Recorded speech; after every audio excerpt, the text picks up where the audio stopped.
Hormone कहते हैं। जब एक फल पकना शुरू होता है तो वो एथिलीन गैस छोड़ता है, जो उसके आसपास के कच्चे फलों को भी पकने का सिग्नल देती है। हाँ, मैंने सुना है।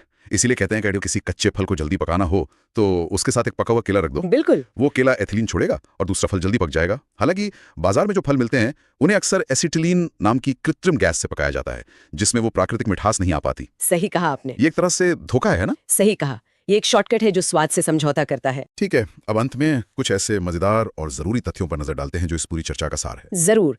पहला है मैग्नीशियम। यह क्लोरोफिल के दिल में बैठा हुआ धातु है। इसके बिना पौधा सूरज की रोशनी पकड़ ही नहीं सकता। अच्छा। दूसरा, फॉस्फोरस। यह जड़ों की अच्छी ग्रोथ और पौधे की एनर्जी करेंसी एटीपी का मुख्य हिस्सा है। फिर है बोरॉन। ये पराग कणों के अंकुरण के लिए जरूरी है, यानी पौधों के प्रजनन के लिए ये अनिवार्य है। ओके। एक उपकरण है फोटोमीटर। यह मापता है कि पौधा कितनी तेजी से वाष्पोत्सर्जन कर रहा है। और एक ऑक्सानोमीटर भी है ना? हाँ, ऑक्सेनोमीटर पौधे की लंबाई में हो रही वृद्धि को मापने का यंत्र है। ठीक है। और दो दिलचस्प प्रक्रियाएं हैं। वसंतीकरण, जिसमें कुछ पौधों को फूलने के लिए ठंड के मौसम से गुजरना जरूरी होता है। और दीप्तिकालिता? दीप्तिकालिता, इसका मतलब है कि कुछ पौधों को फूलने के लिए लंबे दिन चाहिए होते हैं, तो कुछ को छोटी रातें। वे अपने अंदरूनी घड़ी से दिन की लंबाई को मापते हैं। तो कुल मिला के आज की हमारी जासूसी में हमने पाया कि पौधे सिर्फ हरे भरे दिखने वाले जीव नहीं हैं। बिल्कुल नहीं। वे बेहद जटिल, अविश्वसनीय रूप से कुशल और आत्मनिर्भर फैक्ट्रियां हैं। वे प्रकाश को भोजन में बदलते हैं, ऊर्जा का प्रबंधन करते हैं, अपनी जल प्रणाली को नियंत्रित करते हैं और अपने पूरे जीवन को चलाने के लिए एक जटिल रासायनिक भाषा का इस्तेमाल करते हैं। हाँ, ये एक पूरी दुनिया है जो हमारी आंखों के सामने चुपचाप काम कर रही है। और यहाँ जो सबसे आकर्षक बात है वो ये है कि हम इन प्रक्रियाओं पर कितने निर्भर हैं। हम जो सांस लेते हैं वो ऑक्सीजन प्रकाश संश्लेषण का ही एक बाय प्रोडक्ट है। हम जो खाना खाते हैं उसकी ऊर्जा का स्रोत भी यही प्रक्रिया है। पौधों के बिना इस ग्रह पर हमारा अस्तित्व ही संभव नहीं है। तो ये सब जानने के बाद हम सिर्फ ये नहीं समझ रहे कि पौधे कैसे काम करते हैं, बल्कि ये भी कि हमारा भविष्य उनसे कितना जुड़ा हुआ है। बिल्कुल। और ये एक बहुत महत्वपूर्ण सवाल भी खड़ा करता है। कैसा सवाल? आज जब हम जलवायु परिवर्तन और पानी की कमी जैसी चुनौतियों का सामना कर रहे हैं, तो यह जानना कि पौधे तनाव से लड़ने के लिए ABA जैसे हार्मोन का इस्तेमाल करते हैं, हमें एक नई राह दिखाता है। अच्छा। क्या भविष्य में हम इन आंतरिक तंत्रों को समझकर ऐसी फसलें बना सकते हैं जो कम पानी में भी बेहतर उपज दें? क्या हम पौधों के साथ मिलकर जलवायु परिवर्तन का सामना करने के लिए तैयार हो सकते हैं? ये भविष्य के विज्ञान के लिए एक बहुत बड़ा और रोमांचक क्षेत्र है। आज हम मानव शरीर, क्रिया विज्ञान और जैविक प्रणालियों की अनिवार्य बातें के नोट्स पर एक गहरी नजर डालने वाले हैं। बिल्कुल। मिशन ये है कि इस शानदार मशीन को परत दर परत खोलकर देखें। और ये वाकई एक शानदार मशीन है। सबसे कमाल की बात यह है कि इसके सारे पुर्जे, सारे सिस्टम्स अलग अलग होकर भी एक दूसरे से जुड़े हुए हैं। हाँ, इतनी बारीकी से जुड़े हुए हैं कि आप हैरान रह जाएंगे। एक छोटा सा केमिकल, एक हार्मोन या एक मामूली सी कोशिका पूरे शरीर का बैलेंस बनाकर रखती है। कमाल है। ये समझना अपने आप में एक कमाल का एहसास है। तो चलिए इस कहानी को वहीं से शुरू करते हैं जहां से शरीर की सारी कहानी शुरू होती है, खाने से। मान लीजिए हमने एक रोटी का टुकड़ा खाया। हाँ। अब हमारा शरीर उस रोटी के साथ क्या क्या करता है, यहीं से हमारा सफर शुरू होता है। सही है। नोट्स में लिखा है कि पाचन का लक्ष्य बहुत सीधा है। हाँ। कॉम्प्लेक्स फूड को, जिन्हें पॉलीमर कहते हैं, हाँ। सरल यानी मोनोमर में तोड़ना, ताकि शरीर उसे सोख सके। और ये काम तो मुंह में शुरू हो जाता है। बिल्कुल। जैसे हम चबाना शुरू करते हैं, हमारे दांत एक्शन में आ जाते हैं। और यहाँ एक दिलचस्प बात है हमारे डेंटल फॉर्मूला की, 21232123। हाँ, ये सिर्फ 32 दांतों की गिनती नहीं है ना? नहीं, बिल्कुल नहीं। ये कोड है जो बताता है कि हमारे पास 4 अलग अलग तरह के दांत हैं, काटने के लिए, फाड़ने के लिए और 2 तरह के पीसने के लिए। अच्छा। इसे हेट्रोडोंट होना कहते हैं। हाँ। और ये दिखाता है कि हम सब कुछ खाने के लिए बने हैं, सिर्फ घास या सिर्फ मांस नहीं। चबाने के बाद वो रोटी का टुकड़ा पहुंचता है पेट में, जी। जहाँ वो लगभग 4 से 5 घंटे तक रहता है। हाँ। और यहाँ का माहौल नोट्स के मुताबिक यहाँ pH 1.8 होता है। ये को मतलब बैटरी एसिड जितना खतरनाक है। ये सोचकर ये अजीब लगता है कि हमारा पेट खुद को ही क्यों नहीं पचा लेता। ये एक बेहतरीन सवाल है। पेट की दीवार पर म्यूकस की एक मोटी परत होती है जो उसे इस एसिड से बचाती है। ओके। लेकिन ये जो जबरदस्त एसिड है, इसके 2 बहुत जरूरी काम है।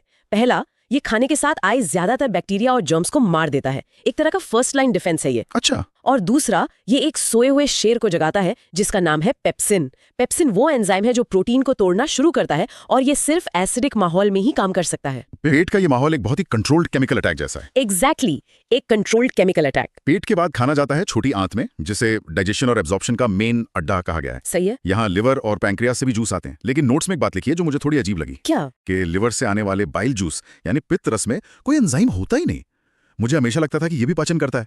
तो फिर इसका असली काम क्या है? हाँ, ये एक बहुत बड़ा मिथ है। बाइल जूस असल में एक सहायक है, हीरो नहीं। अच्छा। इसका काम एक किचन हैक जैसा है। जैसे किसी तेल वाले बर्तन को धोने के लिए हम साबुन का इस्तेमाल करते हैं, जो तेल की बड़ी बूंदों को छोटे छोटे टुकड़ों में तोड़ देता है ताकि पानी उसे बहा ले जाए। बाइल भी ठीक यही काम हमारे पेट में फैट यानी वसा के साथ करता है।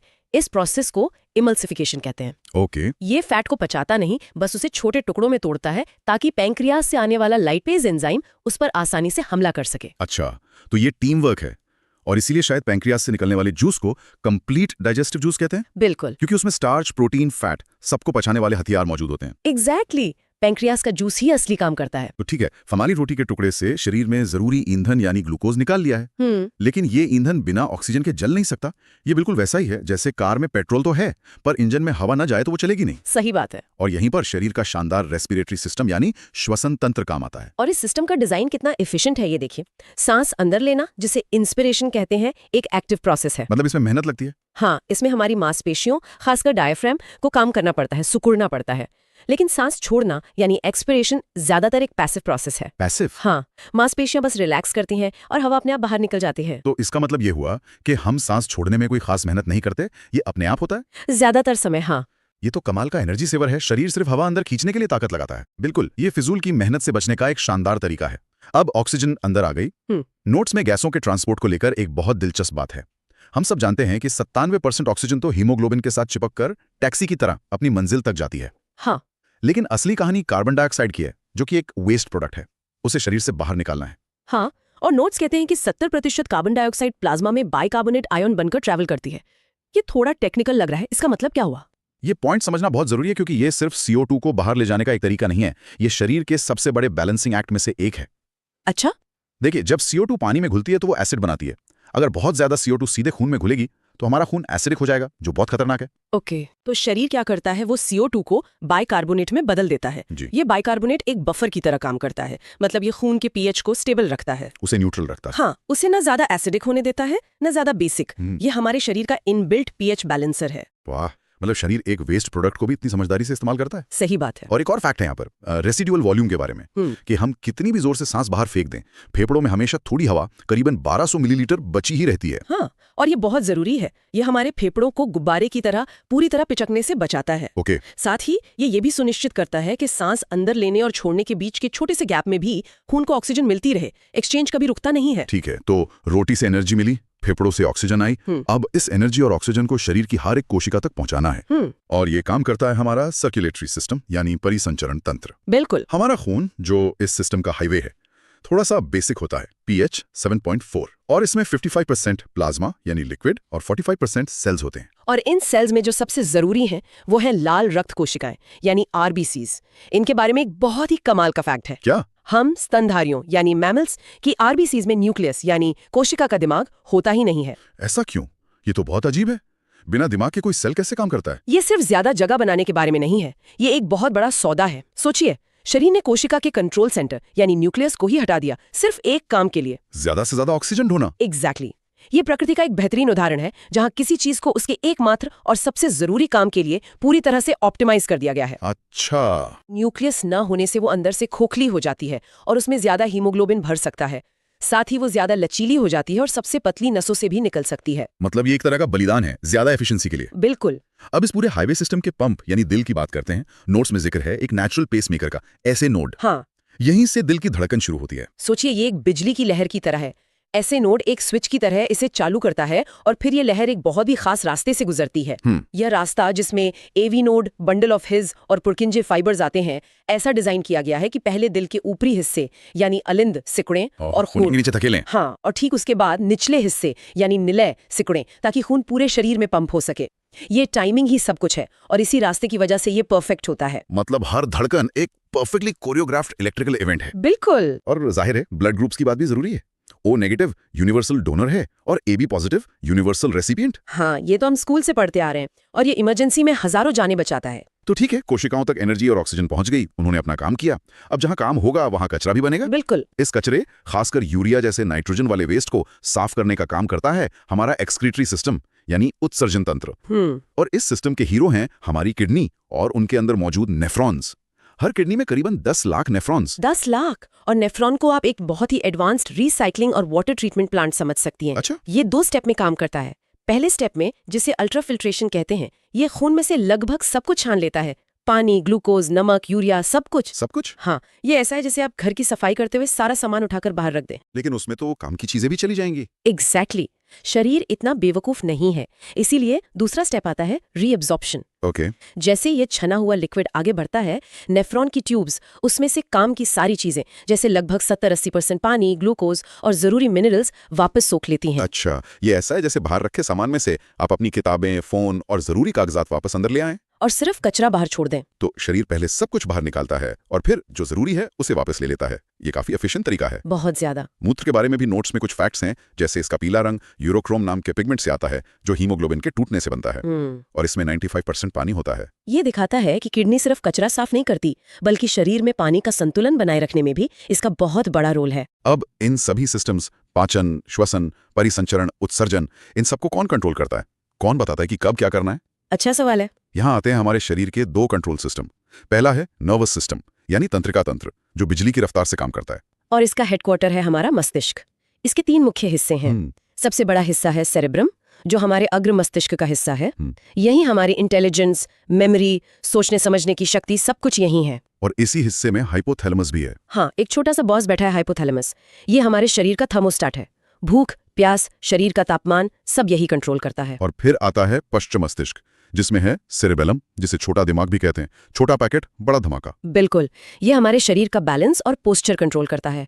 हम जो बिना सोचे आराम से चल फिर पाते हैं, साइकिल चला पाते हैं या कोई भी सटीक शारीरिक काम कर पाते हैं, वो इसी सेरिबेलम की वजह से है। ओके। यही कारण है कि जब कोई व्यक्ति शराब पीता है तो वो लड़खड़ाने लगता है। हाँ, क्योंकि अल्कोहल सीधे सेरिबेलम पर असर डालता है। बिल्कुल, उसके बैलेंसिंग सॉफ्टवेयर को करप्ट कर देता है। और इसी पिछले हिस्से में मेडुला ओब्लंगेटा भी है, जो वो सारे काम कंट्रोल करता है जिनके बारे में हम सोचते भी नहीं।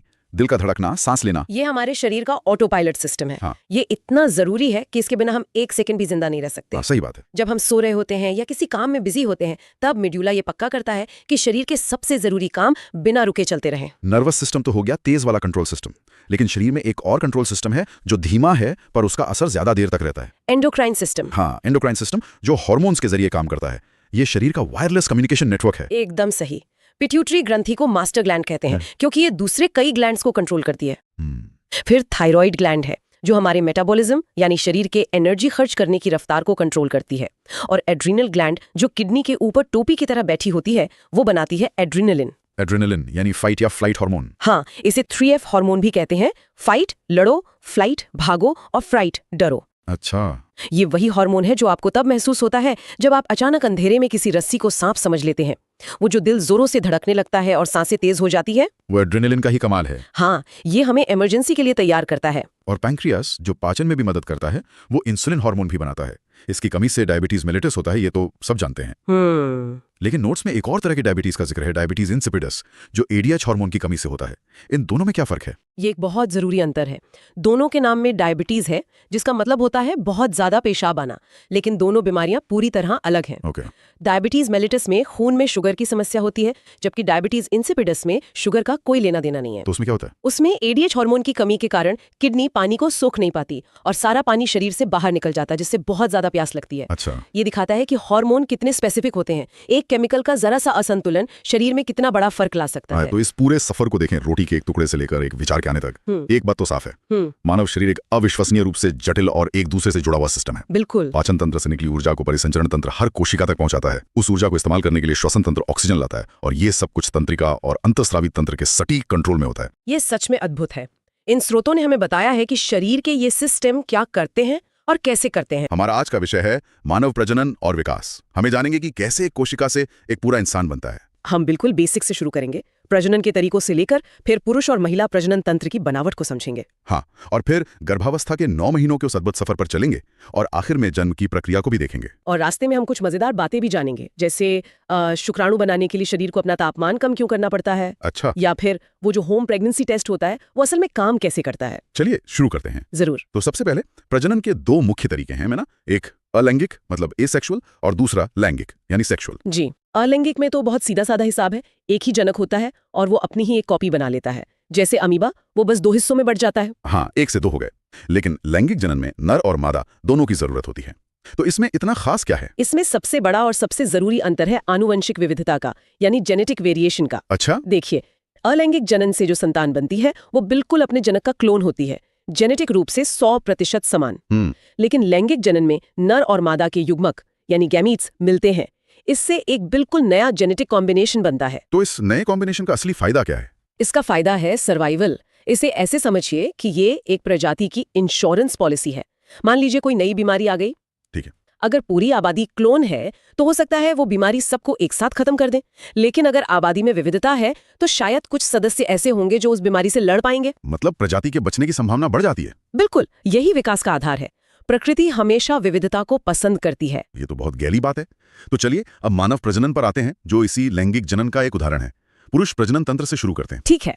तो जो प्राथमिक अंग हैं वो हैं वृषण यानी टेस्टिस, जो पेट के बाहर एक थैली स्क्रोटम में होते हैं। ये बात मुझे हमेशा से थोड़ी अजीब लगी कि इतने जरूरी अंग शरीर के बाहर क्यों हैं? हाँ, ये सवाल बहुत लोगों के मन में आता है और इसका जवाब बहुत दिलचस्प है। इसका सीधा संबंध तापमान से है। तापमान से? जी। स्क्रोटम का तापमान हमारे शरीर के सामान्य तापमान से करीब करीब 2 से 2.5 डिग्री सेल्सियस कम होता है। अच्छा, इतना कम? और ये कम तापमान शुक्राणु जनन मतलब स्पर्मेटोजेनेसिस की प्रक्रिया के लिए अनिवार्य है। शरीर के ज्यादा तापमान पर शुक्राणु ठीक से बन ही नहीं सकते। तो ये एक तरह का नेचुरल कूलिंग सिस्टम है। वाह, मतलब प्रकृति का एक अनोखा लेकिन जरूरी डिजाइन। अच्छा, और इन वृषण के अंदर क्या होता है? मैंने लेडिग और सर्टोली कोशिकाओं के बारे में पढ़ा है। बिल्कुल, अंदर की बनावट भी बहुत खास है। जो लेडिक कोशिकाएं हैं वो टेस्टोस्टेरोन हार्मोन बनाती हैं, पुरुषों के यौन लक्षणों के लिए जिम्मेदार हार्मोन। सही। और जो सर्टोली कोशिकाएं हैं उनका काम तो और भी खास है। उन्हें नर्स सेल भी कहते हैं। Nurse cell? हाँ, क्योंकि वो विकास कर रहे शुक्राणुओं को पोषण देती हैं, उनकी देखभाल करती हैं, एक तरह से उन्हें पालती पोसती हैं। ये तो कमाल है। तो शुक्राणु बनने के बाद का सफर कैसा होता है? मुझे याद है, इसे याद रखने का एक एक्रोनिम भी है, 7 अप। हाँ, ये याद रखने का एक अच्छा तरीका है। SUP से शुक्राणु का पूरा रास्ता पता चलता है। इस रास्ते में कुछ ग्रंथियां भी मदद करती हैं। हाँ, वो ग्रंथियां जो वीर्य प्लाज्मा यानी सेमिनल प्लाज्मा बनाती हैं। बिल्कुल, इसमें सबसे बड़ा योगदान होता है शुक्राशय का, सेमिनल वेसिकल का। ये एक तरल बनाता है जिसमें फ्रुक्टोज होता है। फ्रुक्टोज मतलब चीनी? हाँ, एक तरह से। ये फ्रुक्टोज शुक्राणु को तैरने के लिए ऊर्जा देता है, जैसे गाड़ी को पेट्रोल।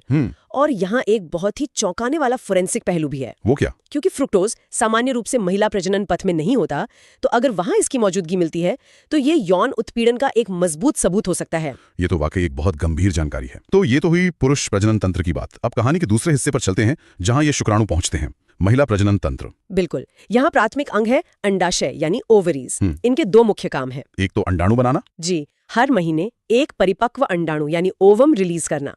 और दूसरा काम है महिला हार्मोन एस्ट्रोजन और प्रोजेस्टेरोन बनाना।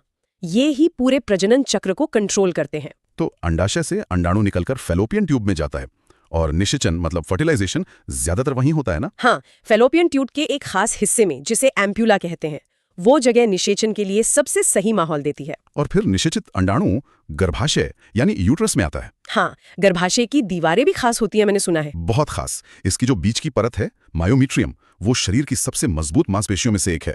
यही प्रसव के दौरान संकुचन पैदा करती है। और सबसे अंदर वाली परत एंडोमेट्रियम? एंडोमेट्रियम तो और भी कमाल की है। इसे ऐसे समझिए कि एंडोमेट्रियम हर महीने एक मेहमान यानी भ्रूण के लिए एक आलीशान पोषक तत्वों से भरा बिस्तर तैयार करती है। और अगर मेहमान नहीं आता तो वो बिस्तर हटा दिया जाता है। यही मासिक धर्म है ना? बिल्कुल सही पकड़ा आपने। और यहीं से हम मासिक धर्म चक्र यानी मेंस्ट्रुअल साइकिल पर आते हैं।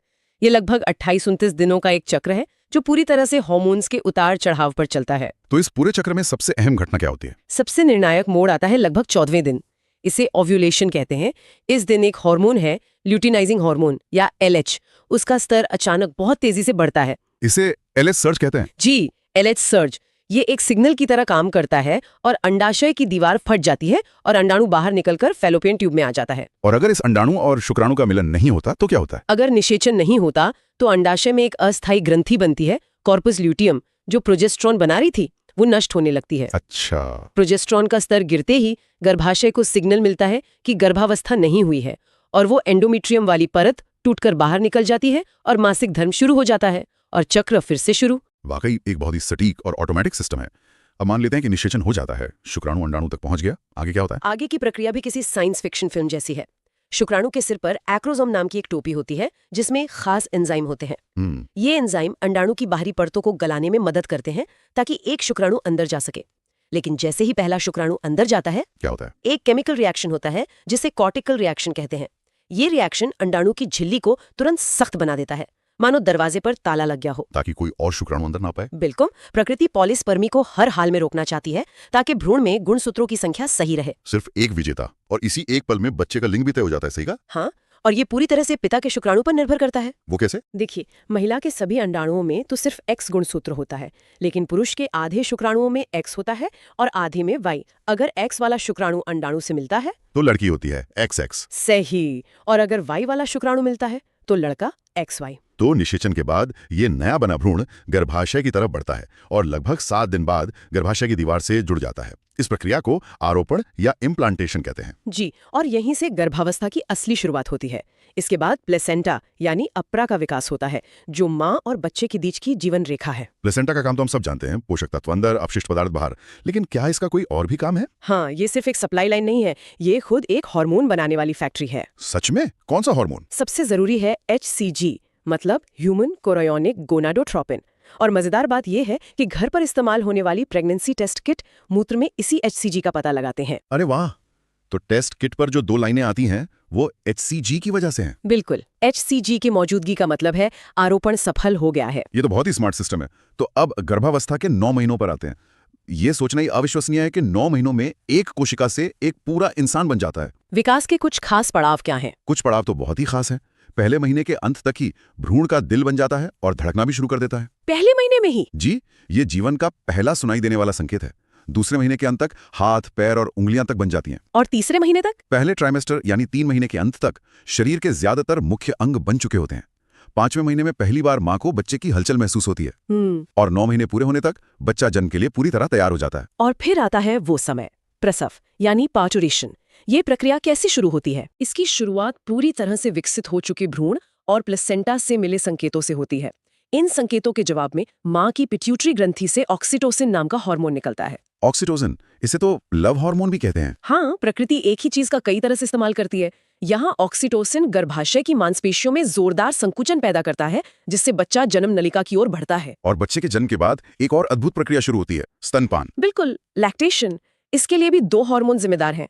प्रोलैक्टिन दूध का उत्पादन शुरू करता है और वही ऑक्सीटोसिन, जो प्रसव में मदद कर रहा था, वही ऑक्सीटोसिन अब दूध के निकलने में मदद करता है। और जन्म के बाद जो पहला पीला गाढ़ा दूध आता है उसे कोलोस्ट्रम कहते हैं। उसे बच्चे का पहला टीका भी कहते हैं ना? हाँ बिल्कुल, क्योंकि वो एंटीबॉडीज, खासतौर पर IgA से भरपूर होता है। ये नवजात शिशु को बाहरी दुनिया के संक्रमणों से बचाता है और उसे पैसिव इम्यूनिटी देता है। प्रकृति का पहला सुरक्षा कवच। सही कहा। इस पूरी चर्चा के अंत में प्रजनन स्वास्थ्य से जुड़ी कुछ आधुनिक तकनीकों का भी जिक्र कर लेते हैं। हाँ, संक्षेप में देखें तो स्थायी गर्भनिरोधन के लिए महिलाओं में ट्यूबेक्टमी और पुरुषों में वेसेक्टमी जैसे तरीके हैं। और जो लोग गर्भधारण नहीं कर पा रहे, उनके लिए IVF यानी टेस्ट ट्यूब बेबी तकनीक है। और भारत में विकसित सहेली नाम की एक गर्भनिरोधक गोली का भी जिक्र है। जी, ये एक गैर स्टेरॉइडल गोली है जो हफ्ते में सिर्फ एक बार लेनी होती है। तो हमने देखा कि कैसे 2 अदृश्य कोशिकाओं के मिलने से एक नए जीवन की कहानी शुरू होती है। ये पूरी प्रक्रिया कितनी जटिल, सूक्ष्म और अद्भुत है। हर कदम पर हार्मोन्स और जैविक संकेतों का एक निखूट तालमेल है। ये किसी चमत्कार से कम नहीं लगता। बिल्कुल। आज हम जीवन के 2 सबसे बड़े सवालों को समझने जा रहे हैं। हम अपने माता पिता की तरह क्यों दिखते हैं और हमारी प्रजाति, मतलब हम इंसान, यहाँ तक पहुंचे कैसे। इन सवालों के जवाब हमें जीव विज्ञान के 2 सबसे बड़े स्तंभों में मिलते हैं, आनुवंशिकी यानी जेनेटिक्स और विकास यानी एवोल्यूशन। और ये दोनों कहानियां ये एक दूसरे से बहुत गहराई से जुड़ी हुई हैं। एक के बिना दूसरी अधूरी है, ऐसा कह सकते हैं। हाँ, और हमारे पास जो स्रोत है वे प्रतियोगी परीक्षाओं के नोट्स हैं, मतलब ज्ञान से बिल्कुल भरे हुए। सही कहा। तो हमारा काम है इन तथ्यों के पीछे छुपे आहा मोमेंट्स को खोजना, इन जटिल विषयों को सरल और यादगार बनाना। तो चलिए शुरू करते हैं आनुवंशिकी के जनक ग्रेगर मेंडल से। उन्होंने बगीचे में मटर के पौधों के साथ कुछ प्रयोग किए और उन प्रयोगों ने दुनिया को हमेशा के लिए बदल दिया। लेकिन जो बात मुझे हमेशा हैरान करती है वो ये है कि उनके काम को 34 साल तक किसी ने नहीं पहचाना। मतलब इतना जरूरी काम और किसी ने ध्यान ही नहीं दिया। देखिए, ये विज्ञान के बारे में एक बहुत बड़ी बात सिखाता है। एक शानदार विचार भी अगर अपने समय से बहुत आगे हो तो उसे सही दर्शक नहीं मिलते। अच्छा, विज्ञान सिर्फ खोज के बारे में नहीं है, ये इस बारे में भी है कि वैज्ञानिक समुदाय उस खोज को समझने के लिए तैयार है या नहीं। तो 1900 तक ऐसा क्या बदल गया था? तब तक कोशिका और गुणसूत्रों के बारे में हमारी समझ वो काफी विकसित हो चुकी थी। तो जब Hugo de Vries, Carl Correns और वॉन शर्मैक जैसे वैज्ञानिकों ने मेंडल का काम दोबारा पढ़ा तो उन्हें तुरंत उसकी अहमियत समझ में आ गई। मुझे हमेशा ये भी लगता है कि मेंडल की सफलता में किस्मत का भी बहुत बड़ा हाथ था। अगर उन्होंने कोई और पौधा चुना होता जिसमें लक्षण इतने साफ साफ न होते तो। ये एक दिलचस्प बात है। किस्मत तो थी, लेकिन मेंडल की असली प्रतिभा उस किस्मत को पहचानने में थी। मतलब उन्होंने जानबूझकर एक ऐसा पौधा चुना जिसमें बिल्कुल साफ हाँ या ना वाले लक्षण थे। लंबा या बौना, बैंगनी या सफेद, गोल या झुर्रीदार, बीच का कुछ नहीं। अच्छा, यही उनकी वैज्ञानिक सूझबूझ थी। बिल्कुल। उन्होंने शोर के बीच में से संगीत को पहचान लिया था। तो मेंडल के पास डेटा था, लंबे पौधे, बौने पौधे, पीले बीज, हरे बीज, यहाँ तक तो शायद कोई भी पहुंच सकता था, लेकिन उनकी असली प्रतिभा उस डेटा में छिपे पैटर्न को देखने में थी। हाँ बिल्कुल। जब उन्होंने एक शुद्ध लंबे पौधे का क्रॉस एक शुद्ध बौने पौधे से कराया तो पहली पीढ़ी में सारे के सारे पौधे लंबे थे। बौनापन जैसे हवा में गायब हो गया था। सही। लेकिन जब इन पहली पीढ़ी के पौधों का आपस में क्रॉस कराया गया तो बौने पौधे वापस आ गए, और वो भी एक बहुत ही सटीक अनुपात में। 3 लंबे पौधों के लिए एक बौना पौधा। हाँ, 3.1 का अनुपात। ये बाहर से दिखने वाला नतीजा था जिसे हम फेनोटाइप कहते हैं, लेकिन जब मेंडल ने इसके पीछे की आनुवंशिक बनावट यानी जीनोटाइप को समझा तो कहानी और भी गहरी हो गई। रेसिपी और केक की तरह, है ना? बिल्कुल सही। जीनोटाइप केक की रेसिपी है और फिनोटाइप वो असली केक। मेंडल ने पता लगाया कि F2 पीढ़ी की रेसिपी 1:2:1 थी। एक शुद्ध लंबा, 2 संकर लंबे और एक शुद्ध बौना। और इसी गणित से उन्होंने 2 बड़े नियम निकाले। पहला, प्रभाविता का नियम, मतलब कुछ गुण दूसरों पर हावी हो जाते हैं, और दूसरा था पृथक्करण का नियम, और ये शायद उनका सबसे मौलिक योगदान था। उन्होंने कहा कि हर माता पिता से बच्चे को गुण का सिर्फ एक ही हिस्सा मिलता है। ये हिस्से बच्चे में फिर से जुड़ते हैं, लेकिन एक दूसरे में घुलते मिलते नहीं। वो अपनी पहचान बनाए रखते हैं। हाँ, और इस नियम का कोई अपवाद नहीं है। ये आनुवांशिकी का एक सार्वभौमिक सत्य है। जब मेंडल ने एक के बजाय 2 गुणों को एक साथ देखना शुरू किया, जैसे बीज का रंग और उसका आकार, तो नतीजे और भी हैरान करने वाले थे। हाँ, वहाँ उन्हें 9:3:3:1 का एक जटिल अनुपात मिला, पर इस अनुपात ने एक और बड़ी पहेली सुलझा दी। मेंडल समझ गए कि पौधे का गोल होना इस बात पर निर्भर नहीं करता कि वो पीला है या नहीं, मतलब ये दोनों गुण अपनी अपनी राह चलते हैं। बिल्कुल, इसी को उन्होंने स्वतंत्र अपव्यूहन का नियम कहा। तो इसका मतलब ये है कि जीन ताश के पत्तों की तरह है। सिर्फ इसलिए कि आपको हुक्म का बादशाह मिला है, ये गारंटी नहीं है कि अगला पत्ता पान की बेगम ही होगा। क्या बढ़िया उपमा है। बिल्कुल सही। मेंडल के नियमों ने आनुवंशिकता को समझने की नींव रखी। लेकिन जीव विज्ञान की खूबसूरती ये है कि हर नियम के कुछ दिलचस्प अपवाद होते हैं जो कहानी को और भी जटिल बना देते हैं। हाँ, और यहीं से गैर मेंडेलियन आनुवंशिकी का दरवाजा खुलता है, जैसे स्नैपड्रैगन का पौधा। अच्छा, उसमें क्या होता है? जब आप लाल और सफेद फूलों का क्रॉस कराते हैं तो आपको गुलाबी फूल मिलते हैं। यहाँ कोई भी रंग दूसरे पर हावी नहीं होता, बल्कि एक अधूरा प्रभाव दिखता है। इसे अपूर्ण प्रभाविता कहते हैं। और एक और स्थिति है जहाँ दोनों ही गुण पूरी तरह से दिखाई देते हैं, काम करते हैं, और दोनों मौजूद होते हैं, कोई किसी को नहीं दबाता। मवेशियों का चितकबरा रंग भी इसी का उदाहरण है ना? हाँ, जहाँ लाल और सफेद दोनों रंग के बाल एक साथ दिखते हैं। तो इसका मतलब ये हुआ कि मेंडल का स्वतंत्र अपव्यूहन का नियम भी हर जगह लागू नहीं होता। सही। और इसी एहसास ने आनुवंशिकी की दुनिया में एक नया दरवाजा खोला। टी.एच. मॉर्गन ने फल मक्खियों पर काम करते हुए पाया कि एक ही गुणसूत्र पर जो जीन बहुत पास पास होते हैं, वे अक्सर एक साथ ही अगली पीढ़ी में जाते हैं। वो ताश के पत्तों की तरह अलग अलग नहीं होते, बल्कि एक ही पत्ते पर एक साथ चिपके होते हैं। हाँ बिल्कुल, इसे ही सहलग्नता या लिंकेज कहते हैं। और इसी के साथ हम मेंडल के अमूर्त कारकों से एक भौतिक चीज पर आ गए, गुणसूत्र या क्रोमोसोम। ये एक बहुत बड़ा कदम था। सटन और बोवेरी ने पहली बार मेंडल के अमूर्त कारकों को एक भौतिक पता दिया, गुणसूत्र। ये आनुवंशिकी और कोशिका विज्ञान का संगम था। गुणसूत्रों की बात करें तो हम इंसानों में लिंग निर्धारण करने वाले XXXY सिस्टम को एक डिफॉल्ट मानकर चलते हैं, लेकिन प्रकृति में ये सिर्फ एक विकल्प है। बिल्कुल, प्रकृति ने इस समस्या के कई हल निकाले हैं। कुछ कीड़ों जैसे टिड्डों में नर के पास एक गुणसूत्र कम ही होता है, एक्सोसिस्टम। और पक्षियों में तो मामला बिल्कुल उल्टा है। हाँ, वहां मादा ZW तय करती है कि बच्चे का लिंग क्या होगा, नर ZZ नहीं। और मधुमक्खियों की दुनिया तो और भी अजीब है। उसमें क्या होता है? वहां हैप्लोडिप्लॉइडी सिस्टम है। रानी मधुमक्खी निषेचित अंडों से मादाओं को जन्म देती है और अनिषेचित अंडों से सीधे नर पैदा होते हैं। वाह, ये दिखाता है कि एक ही जैविक समस्या को हल करने के लिए विकास ने कितने अलग अलग रास्ते खोजे हैं। सही कहा। पर जब इन जीन्स या गुणसूत्रों के कोड में कोई गड़बड़ी हो जाती है तो आनुवंशिक विकार पैदा होते हैं। हाँ, और इन्हें मोटे तौर पर 2 श्रेणियों में बांटा जा सकता है। एक है मेंडेलियन विकार, जो किसी एक जीन में गड़बड़ी से होते हैं, जैसे हीमोफीलिया, शाही बीमारी। हाँ, क्योंकि ये महारानी विक्टोरिया के वंशजों में फैली थी। ये X गुणसूत्र से जुड़ा है, इसलिए पुरुषों में ज्यादा होता है। और सिकल सेल एनीमिया, जो एक छोटे से बदलाव का बहुत बड़ा नतीजा है। बिल्कुल, हीमोग्लोबिन के जीन में सिर्फ एक अक्षर के बदलने से ग्लू टू वाल लाल रक्त कोशिकाएं हंसिए का आकार ले लेती हैं। और दूसरी श्रेणी है गुणसूत्रों की संख्या में बदलाव से होने वाले विकार। हाँ, जैसे डाउन सिंड्रोम। इसमें गुणसूत्र नंबर 21 की 2 के बजाय 3 प्रतियां होती हैं। इसी तरह क्लाइनफेल्टर सिंड्रोम में पुरुष में एक अतिरिक्त X गुणसूत्र होता है, XXY। और टर्नर सिंड्रोम में महिला में एक X गुणसूत्र की कमी होती है, मतलब XO। ये उदाहरण दिखाते हैं कि गुणसूत्रों की सही संख्या कितनी जरूरी है। अभी तक हम एक पीढ़ी के अंदर की कहानी देख रहे थे, लेकिन अगर हम कैमरे को जूम आउट करें और लाखों पीढ़ियों को एक साथ देखें तो क्या होगा? तब हमें जो पैटर्न दिखता है उसे हम विकास या इवोल्यूशन कहते हैं। ये आनुवंशिकी की कहानी को एक महाकाव्य के स्तर पर ले जाता है। विकास को समझने की पहली बड़ी कोशिश लेमार्क ने की थी। उनका जिराफ वाला आइडिया बहुत मशहूर है। हाँ, कि जिराफ ने गर्दन ऊंची की और वो आदत अगली पीढ़ी में चली गई। ये विचार आकर्षक था, लेकिन गलत था। हाँ, ऑगस्ट वीजमैन के प्रयोग ने इसे खारिज कर दिया था, है ना? बिल्कुल। उन्होंने 22 पीढ़ियों तक चूहों की पूंछ काटी, लेकिन हर बार बच्चे पूंछ के साथ ही पैदा हुए। सुनने में थोड़ा क्रूर लगता है, पर ये विज्ञान के लिए जरूरी था। हाँ, और ये दिखाता है कि विज्ञान में किसी चीज को गलत साबित करना भी उतना ही जरूरी है। वीजमैन ने समझाया कि शरीर में होने वाले बदलाव अगली पीढ़ी में नहीं जाते, सिर्फ जनन कोशिकाओं में हुए बदलाव ही विरासत में मिलते हैं। और फिर 50 साल बाद चार्ल्स डार्विन आए और उन्होंने on the origin of species से पूरी बहस का रुख ही मोड़ दिया। डार्विन का विचार था प्राकृतिक चयन यानी नेचुरल सिलेक्शन। उन्होंने कहा कि हर आबादी में विविधता होती है, कुछ जीव दूसरों से थोड़े तेज, थोड़े मजबूत होते हैं। और प्रकृति उन जीवों का चयन करती है जो अपने माहौल में जीवित रहने के लिए सबसे उपयुक्त होते हैं। सही। समय के साथ यही फायदेमंद गुण पूरी आबादी में फैल जाते हैं। लेकिन डार्विन ये नहीं समझ पाए कि ये विविधता आती कहाँ से है। उस पहेली का टुकड़ा ह्यूगो डी व्रीज ने दिया। उन्होंने उत्परिवर्तन या म्यूटेशन की खोज की। उन्होंने बताया कि ये आनुवंशिक कोड में होने वाले अचानक बदलाव हैं जो विविधता का कच्चा माल तैयार करते हैं। तो हमारे पास ये सिद्धांत है, पर हम इतने यकीन से कैसे कह सकते हैं कि विकास हुआ है? मतलब सबूत क्या है? सबूत हर जगह हैं, हमारे अपने शरीर में भी। सबसे मजबूत सबूतों में से एक है समजात अंग, होमोलॉगस ऑर्गन्स। ये वे अंग हैं जिनकी बनावट एक जैसी है पर काम अलग अलग है। बिल्कुल। जैसे इंसान का हाथ, चीते का अगला पैर, वेल का फ्लिपर और चमगादड़ का पंख। इन सब में हड्डियों का ढांचा एक ही है, एक ऊपरी हड्डी, दो निचली हड्डियां, फिर कलाई और उंगलियां। हाँ, ये हमें बताता है कि विकास एक इंजीनियर नहीं है जो हर बार नए पुर्जे बनाता है। वो एक मिस्त्री है जो पुराने पुर्जों को ही नए काम के लिए बदल देता है। और इसके ठीक विपरीत है समरूप अंग, एनालॉगस ऑर्गन्स।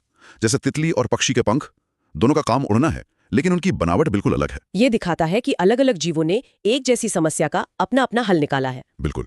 और कुछ सबूत तो हम अपने शरीर में लेके घूमते हैं। अवशेषी अंग, जैसे हमारा अपेंडिक्स, अकलदाढ़ या हमारी पूंछ की हड्डी। सही कहा, ये हमारे विकासवादी अतीत के स्मृति चिन्ह हैं। और जीवाश्मों में हमें आर्कियोप्टेरिक्स जैसी संयोजी कड़ियां मिलती हैं। आर्कियोप्टेरिक्स एक शानदार उदाहरण है। उसमें सरीसृपों की तरह दांत और पूंछ थीं और पक्षियों की तरह पंख भी थे। ये एक जीता जागता सबूत है कि पक्षी डायनासोर जैसे सरीसृपों से ही विकसित हुए हैं। तो चलिए इस कहानी को इसके अंतिम पड़ाव तक लाते हैं, हमारी अपनी कहानी, मानव विकास। सही कहा। इसकी शुरुआत पेड़ों पर रहने वाले ड्रायोपिथिकस जैसे पूर्वजों से होती है, लेकिन असली क्रांति तब हुई जब ऑस्ट्रेलोपिथिकस, जैसे कि प्रसिद्ध लूसी, ने पेड़ों से उतरकर दो पैरों पर चलना सीखा। और इस एक कदम ने हमारे हाथों को आजाद कर दिया। और उन आजाद हाथों ने सोचना सीखा। होमो हैबिलिस यानी कुशल मानव ने पहली बार पत्थर के औजार बनाए। ये सिर्फ एक तकनीकी छलांग नहीं थी, ये सोच में एक क्रांति थी। इसके बाद आए होमो इरेक्टस, जिन्होंने आग पर काबू पाया। हाँ, आग ने सिर्फ खाना पकाना ही नहीं सिखाया, बल्कि इसने हमें रात के अंधेरे और शिकारियों के डर से भी आजाद किया। इसने सामाजिक जीवन को बढ़ावा दिया। फिर आते हैं निएंडरथल, जिनके बारे में हमारी समझ हाल के वर्षों में बहुत बदली है। बिल्कुल। वो सिर्फ मजबूत शिकारी नहीं थे, वे अपने मृतकों को दफनाते थे। ये सांकेतिक सोच का संकेत है, वे हमसे बहुत अलग नहीं थे। और अंत में हम, होमो सेपियंस। हमारी सफलता का राज हमारी शारीरिक ताकत नहीं, बल्कि हमारी भाषा और सहयोग करने की क्षमता में छिपा है। हर एक कदम एक क्रांति थी। दो पैरों पर चलना, औजार बनाना, आग पर काबू पाना और फिर भाषा। ये विकास की सबसे अविश्वसनीय कहानियों में से एक है। तो आज हमने एक बहुत लंबी यात्रा की, एक मटर के पौधे के अंदर छिपे सरल नियमों से शुरू करके हम जीवन की उस भव्य कहानी तक पहुंचे जो अरबों वर्षों में फैली है। हमने देखा कि कैसे मेंडल के नियम आनुवांशिकता का आधार हैं, लेकिन उनके अपवाद भी उतने ही महत्वपूर्ण हैं। और हमने यह भी समझा कि विकास की प्रक्रिया छोटे छोटे आनुवांशिक बदलावों पर काम करती है, जिन्हें प्राकृतिक चयन समय के साथ तराश कर बड़े परिवर्तन लाता है। बिल्कुल। ये सब हमें एक अंतिम विचार पर लाता है। अगर हम जानते हैं कि पर्यावरण और प्राकृतिक चयन ने हमारे अतीत को आकार दिया है, तो ये एक महत्वपूर्ण सवाल उठाता है, हमारी वर्तमान तकनीक जैसे जीन एडिटिंग और बदलता हुआ वैश्विक वातावरण मानव विकास के भविष्य को किस दिशा में ले जा रहा है। आज हमारा मिशन है इस अर्थव्यवस्था के नियमों को आसान बनाना। हम समझेंगे कि प्रकृति अपनी ऊर्जा कैसे कमाती है और कैसे खर्च करती है। हम देखेंगे कि जरूरी पोषक तत्व कैसे रिसाइकल होते हैं, और सबसे जरूरी, प्रदूषण और क्लाइमेट चेंज इस पूरी अर्थव्यवस्था को दिवालिया बनाने का खतरा कैसे पैदा कर रहे हैं। तो चलिए शुरू करते हैं। तो चलिए इस गहरी और दिलचस्प दुनिया में उतरते हैं। ठीक है, तो शुरू कहां से करें? सबसे पहले इस पूरी स्टडी को कहते क्या है? इकोलॉजी मतलब पारिस्थितिकी। जी, पारिस्थितिकी, ये शब्द 1866 में अर्नस्ट हैकल ने दिया था। अच्छा। लेकिन इस मैदान के असली फादर, जिन्होंने प्रकृति की इस अर्थव्यवस्था को सबसे पहले समझना शुरू किया, वो थे अलेक्जेंडर वॉन हम्बल्ट। और भारत में यही काम रामदेव मिश्रा ने किया। उन्हें भारतीय पारिस्थितिकी का पिता भी कहते हैं। बिल्कुल। और इस अर्थव्यवस्था को समझने के लिए वैज्ञानिकों ने इसे अलग अलग स्तरों पर बांटा है। इसे एक कहानी की तरह समझ सकते हैं। हाँ, बताइए। मान लीजिए एक अकेली मछली है, वो है एक व्यक्ति या जीव, ऑर्गेनिज्म। ठीक है। जब उस जैसी बहुत सारी मछलियां एक साथ एक तालाब में रहती हैं, तो वो बन जाती है एक परिवार या जनसंख्या। पॉपुलेशन। अच्छा, एक जनसंख्या। अब उस तालाब में सिर्फ मछलियां तो है नहीं, वहां मेंढक भी हैं, कीड़े भी हैं, पौधे भी हैं। ये सब अलग अलग परिवार मिलकर एक, कह सकते हैं, मोहल्ला बनाते हैं। एक समुदाय। हाँ, समुदाय, कम्युनिटी। और जब हम और बड़े स्तर पर देखें, तो एक जैसे मौसम वाले कई मोहल्ले मिलकर एक शहर बनाते हैं, जैसे रेगिस्तान या जंगल। इसे हम बायोम कहते हैं। सही। और पृथ्वी के सारे शहर यानी सारे बायोम मिलकर बनाते हमारा पूरा देश या जैव मंडल, बायोस्फीयर। इसी में जीवन का सारा लेन देन होता है। आपने तालाब का उदाहरण दिया, तो क्या हम कह सकते हैं कि वो तालाब अपने आप में एक पूरी अर्थव्यवस्था है, जिसे हम पारिस्थितिकी तंत्र या इकोसिस्टम कहते हैं? मुझे ये हमेशा एक बहुत बड़ा और मुश्किल कॉन्सेप्ट लगता है।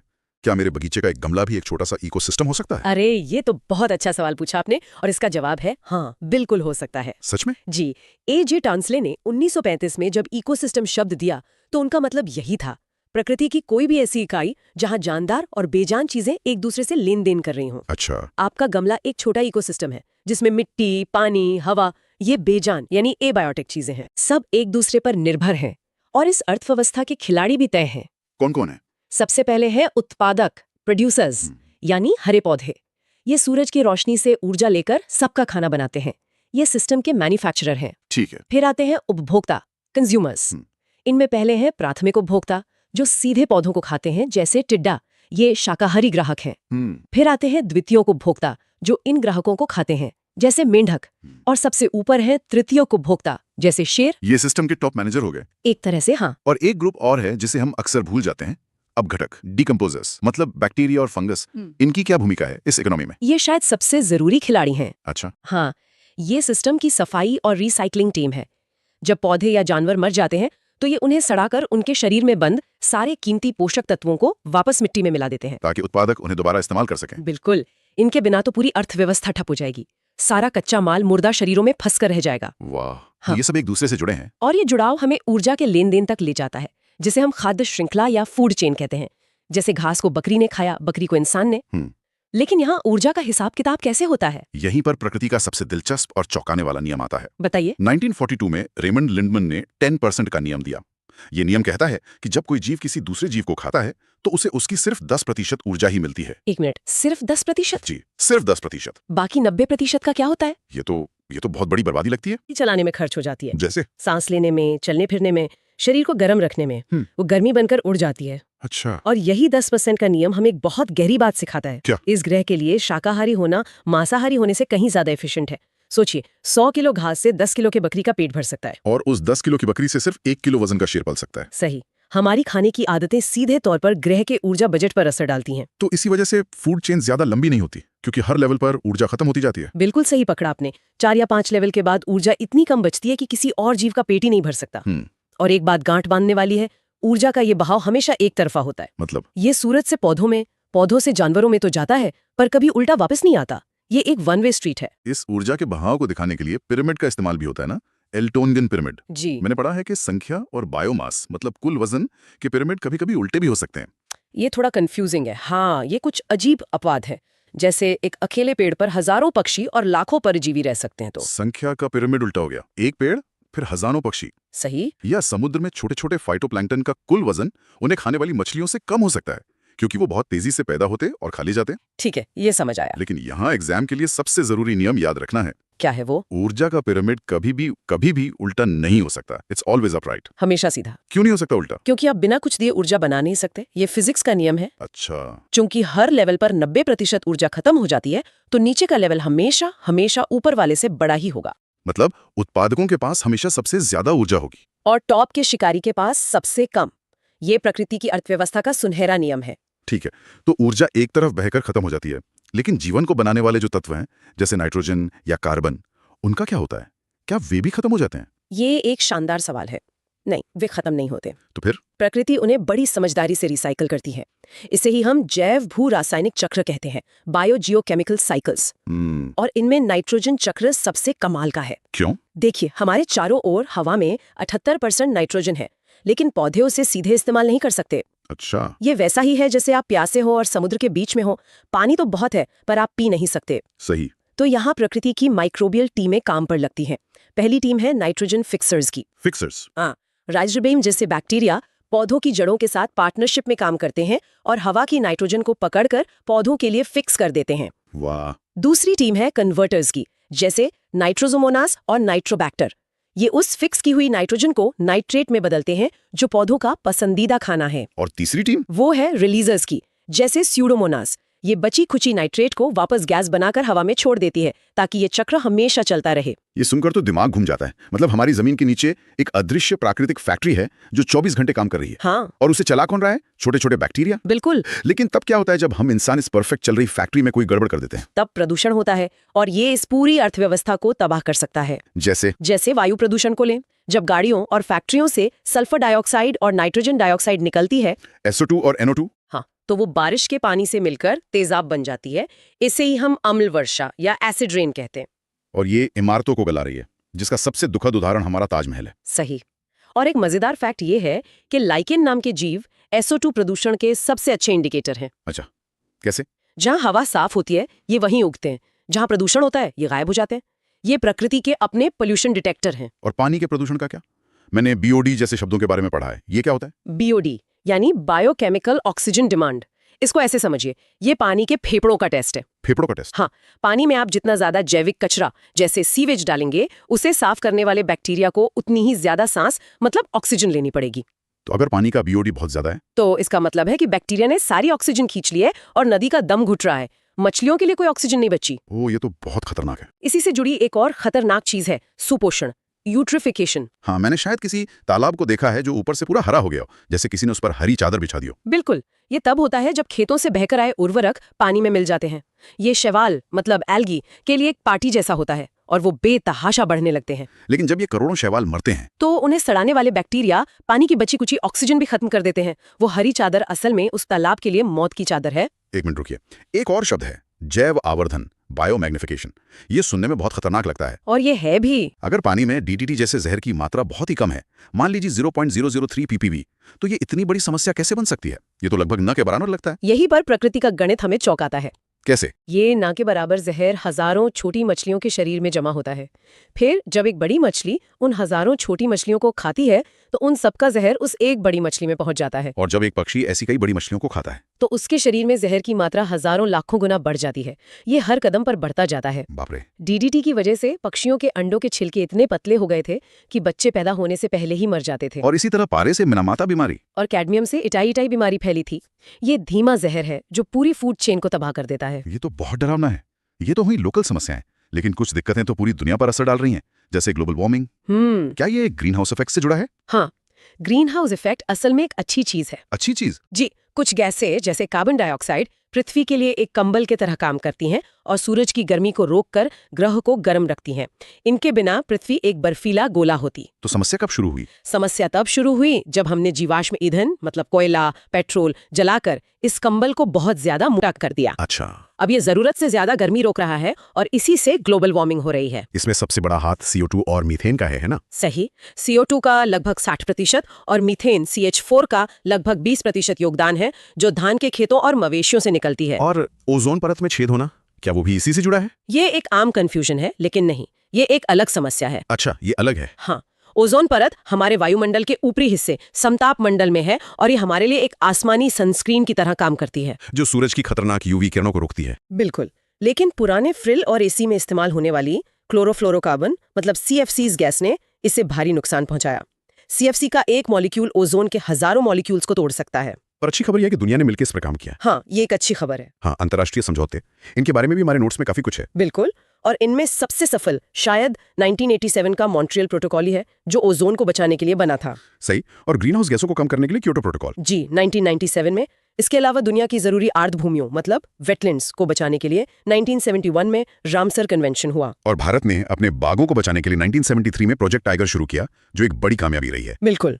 तो अगर हम आज की पूरी चर्चा को देखें तो हम प्रकृति की एक जटिल अर्थव्यवस्था से गुजरे हैं। हमने ऊर्जा की 10% वाली करेंसी को समझा, नाइट्रोजन जैसे तत्वों के शानदार रिसाइकलिंग सिस्टम को देखा, और ये भी देखा कि कैसे प्रदूषण और ग्लोबल वार्मिंग जैसी चीजें इस पूरे सिस्टम को दिवालिया बनाने पर तुली हैं। सही काम। और इन स्रोतों में संरक्षण के 2 तरीके बताए गए हैं, इन सिटू यानी किसी जानवर को उसके घर जैसे नेशनल पार्क में ही बचाना, और एक्स सिटू यानी उसे उसके घर से बाहर निकालकर जैसे चिड़ियाघर या बीज बैंक में बचाना। सही। लेकिन ये एक बड़ा सवाल खड़ा करता है। क्या? जब हमें किसी प्रजाति को बचाने के लिए उसे चिड़ियाघर या बीज बैंक में रखने की नौबत आ जाती है, तो ये उस बड़े पारिस्थितिकी तंत्र के स्वास्थ्य के बारे में क्या कहता है जहां से वो प्रजाति आई है? ये तो सोचने वाली बात है। क्या हम सिर्फ एक प्रजाति को बचा रहे हैं या उस पूरे जीवंत जाल को जिसका वो एक छोटा सा हिस्सा थी? ये कुछ ऐसा है जैसे कोई कंपनी दिवालिया हो जाए और हम बस उसका लोगो बचाकर म्यूजियम में रख दें। तो क्या लोगों को बचाना काफी है, या असली चुनौती उस पूरी कंपनी को फिर से खड़ा करने की है? आज हम बायोटेक्नोलॉजी की कहानी में उतर रहे हैं। बिल्कुल। ये वो कहानी है कि कैसे इंसानों ने इस किताब का एडिटर बनना सीखा,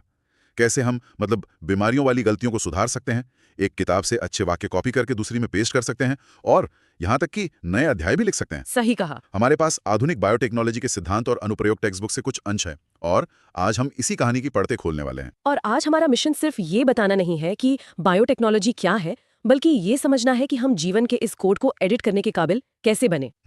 हम उन औजारों को देखेंगे जिनसे ये किया जाता है और फिर कृषि से लेकर दवाइयों तक इसके कुछ ऐसे असर देखेंगे जिन्होंने हमारी दुनिया बदल दी है। ये सिर्फ विज्ञान नहीं, ये जीवन की भाषा को समझने और उसे फिर से लिखने की कला है। तो चलिए बिल्कुल शुरू से शुरू करते हैं।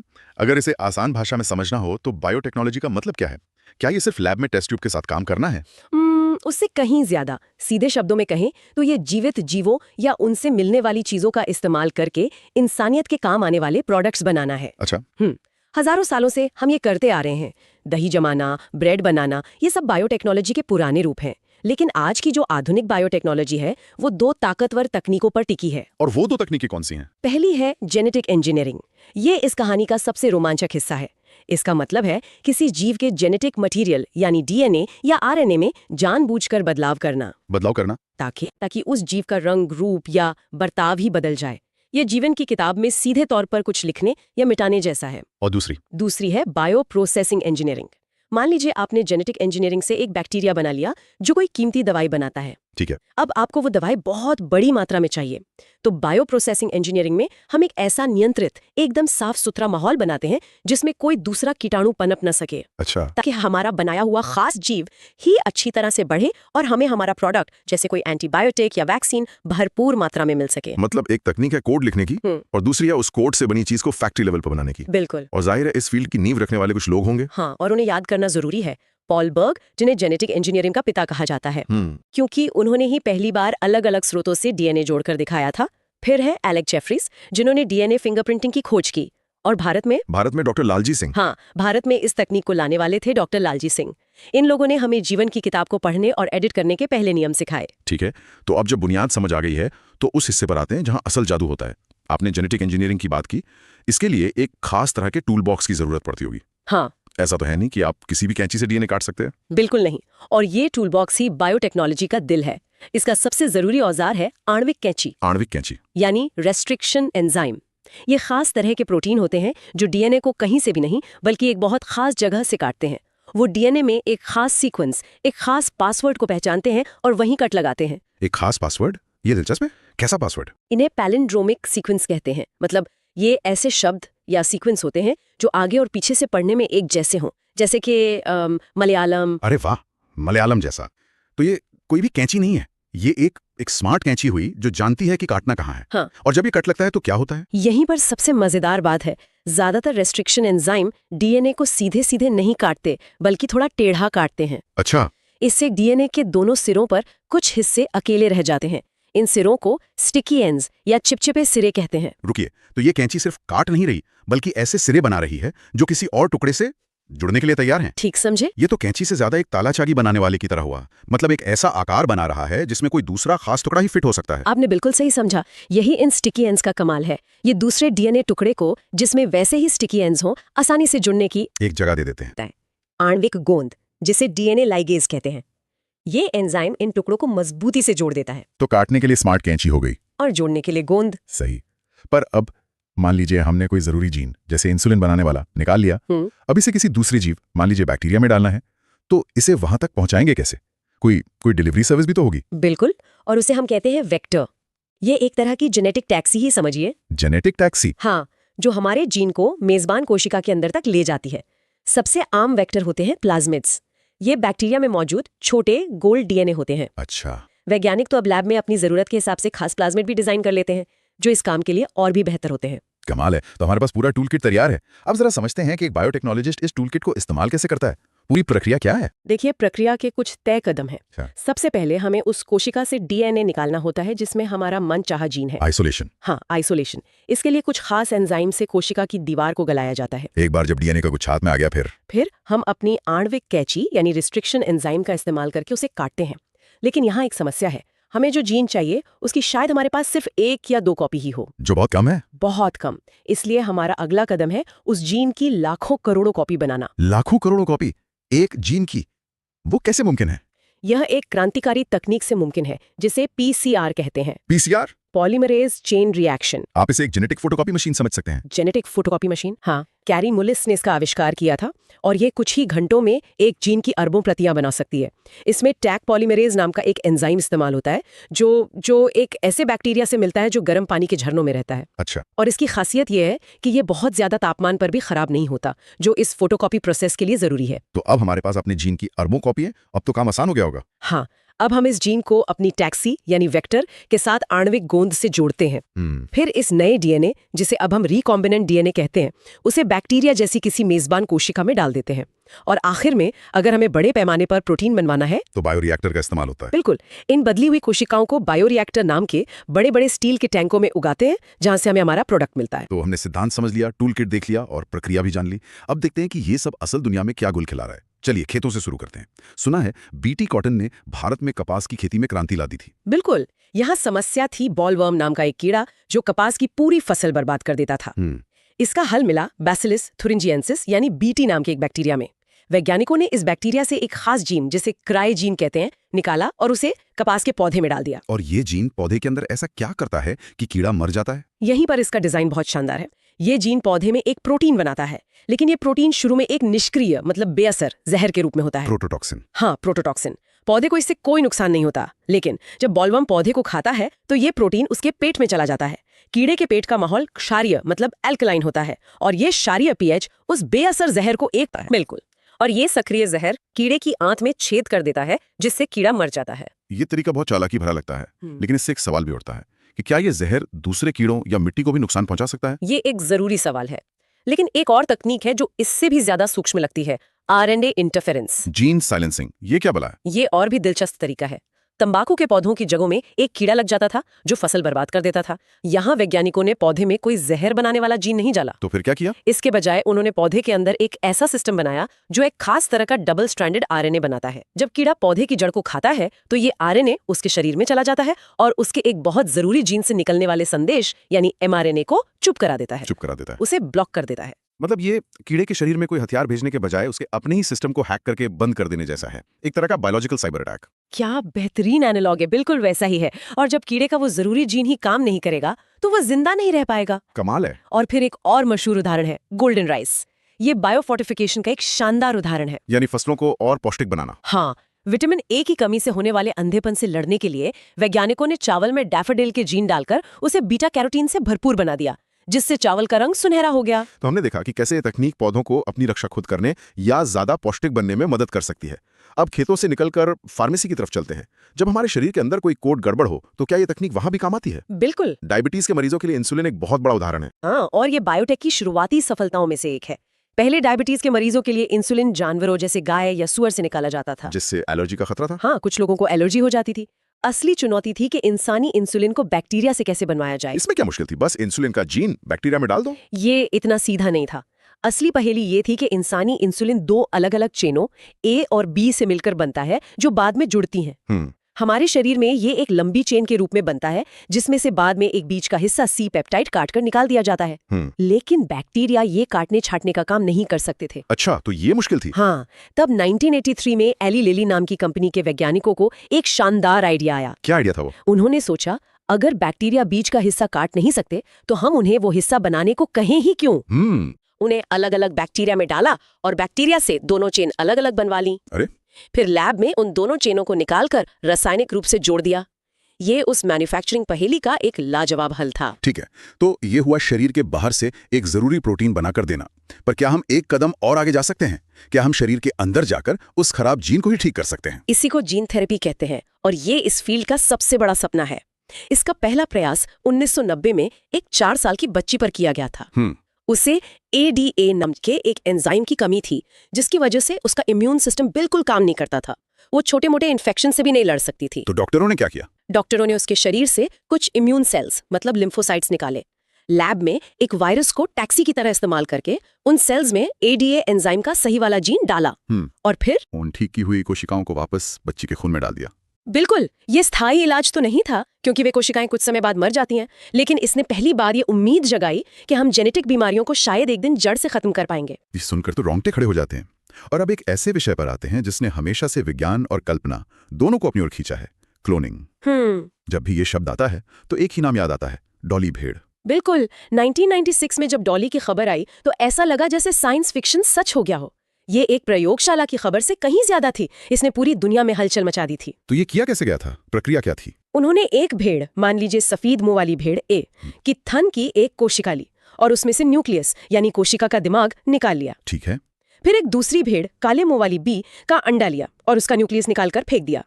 अब उनके पास एक खाली अंडा था। तो भेड़ A का न्यूक्लियस भेड़ B के खाली अंडे में डाल दिया। हाँ, और उसे एक तीसरी सरोगेट माँ के गर्भ में रख दिया। और नतीजा ये हुआ कि जो मेमना पैदा हुआ डॉली, वो अपनी सरोगेट माँ या अंडा देने वाली माँ जैसी नहीं, बल्कि पूरी तरह से उस भेड़ A की कॉपी थी जिसका न्यूक्लियस लिया गया था। और यहीं पर सबसे हैरान करने वाली बात छुपी थी। हाँ, कि डॉली को किसी भ्रूण कोशिका से नहीं बल्कि एक वयस्क पूरी तरह से विकसित थन की कोशिका से बनाया गया था।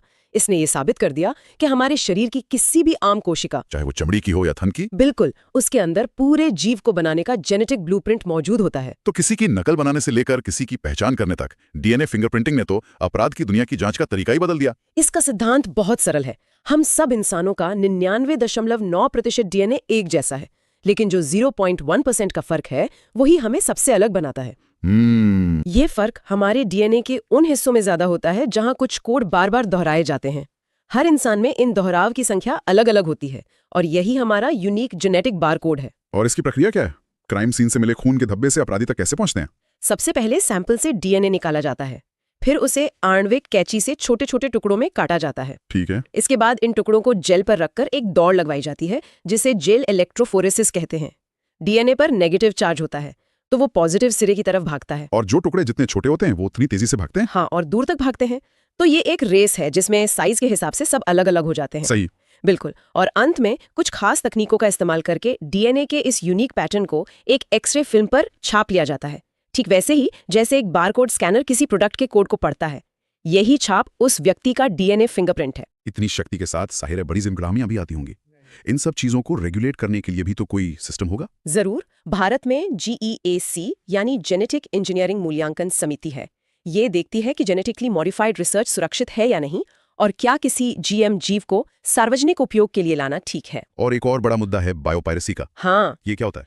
इसका मतलब है जब बड़ी कंपनियां किसी देश के जैविक संसाधनों जैसे कोई खास पौधा और उससे जुड़े पारंपरिक ज्ञान का इस्तेमाल बिना इजाजत के, हाँ, बिना उस देश की इजाजत के या बिना उन्हें कोई फायदा दिए अपने फायदे के लिए करते हैं। जैसे कुछ अमेरिकी कंपनियों ने भारतीय बासमती चावल, हल्दी और नीम के गुणों को पेटेंट कराने की कोशिश की, जबकि भारत में इनका इस्तेमाल सदियों से हो रहा है। बिल्कुल, ये बौद्धिक और जैविक चोरी जैसा है। खत्म करने से पहले कुछ मजेदार और छोटे तथ्य। पहला ट्रांसजेनिक जानवर कौन सा था? वो एक चूहा था जिसे पोलियो वैक्सीन की सेफ्टी जांचने के लिए बनाया गया था। और रोजी नाम की एक गाय भी काफी मशहूर हुई थी। हाँ, रोजी पहली ट्रांसजेनिक गाय थी। उसके दूध में इंसान के दूध में पाए जाने वाला एक खास प्रोटीन होता था जो उसे नवजात बच्चों के लिए सामान्य गाय के दूध से कहीं ज्यादा पौष्टिक बनाता था। और पहला GM फूड जो बाजार में बिका, वो था फ्लेवर सेवर टमाटर।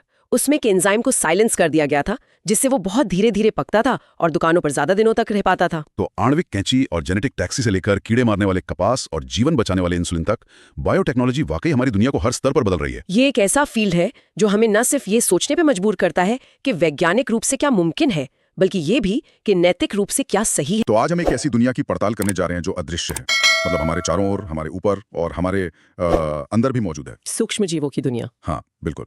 हमारे पास microbiology and the science of human diseases पर आधारित कुछ नोट्स हैं और हमारा मकसद है इस छिपी हुई दुनिया के सबसे बड़े खिलाड़ियों को समझना, जैसे बैक्टीरिया, वायरस, फंगी। और ये समझना वाकई में बहुत जरूरी है। हम अक्सर इन्हें सिर्फ कीटाणु या बीमारी फैलाने वाली चीजें ही समझते हैं। हाँ। पर सच तो ये है कि इन्होंने मतलब सिर्फ बीमारियां नहीं दी, बल्कि ब्लैक डेथ जैसी महामारियों से तो इतिहास का रुख तक बदल दिया। आधुनिक चिकित्सा की पूरी इमारत वो इनकी समझ पर ही तो खड़ी है। बिल्कुल।